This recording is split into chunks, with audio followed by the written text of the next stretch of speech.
narrado por Petrônio Silva. Cristãos cheios do Espírito Santo, oscilantes ou inseguros, sem firmeza.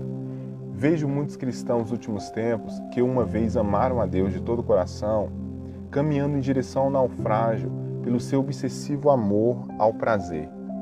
Aqueles que amam a Deus não encontram prazer nem nas drogas, nem nas relações sexuais ilícitas, nem no álcool, no cigarro e nem nas obscenidades.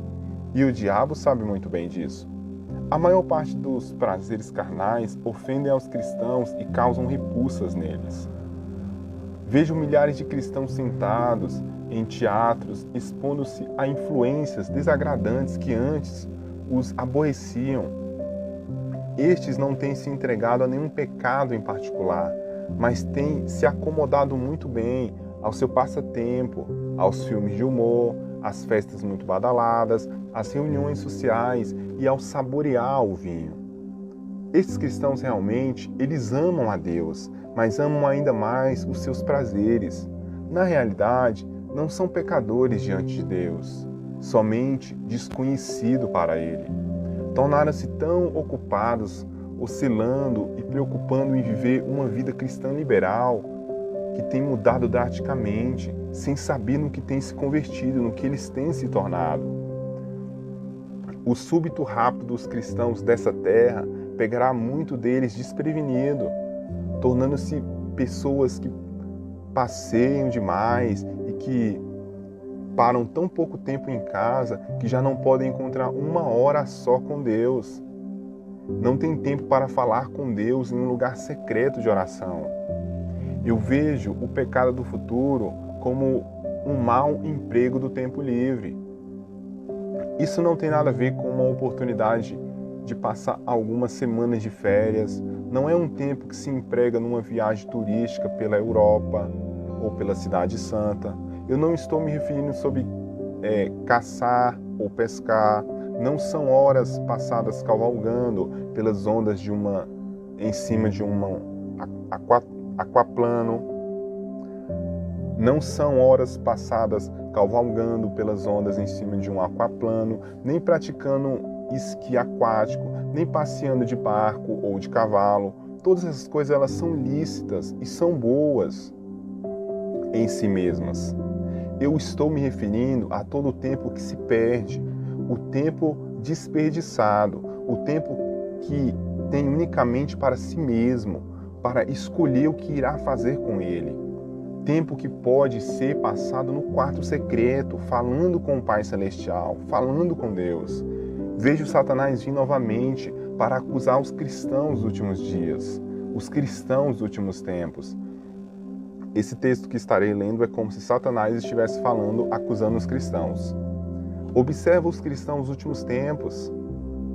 Eles são viciados em televisão. Observam-os horas e horas dedicadas para novelas e séries de televisão, comédia, esporte, mas não tem tempo para estarem a sós com Deus. Esses cristãos desconectam a Deus como se Deus fosse um interruptor.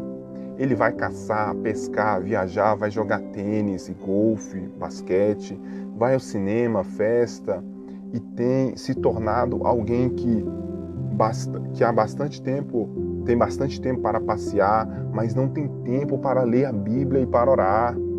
Este é os cristãos dos últimos tempos que se supõem andar pela fé?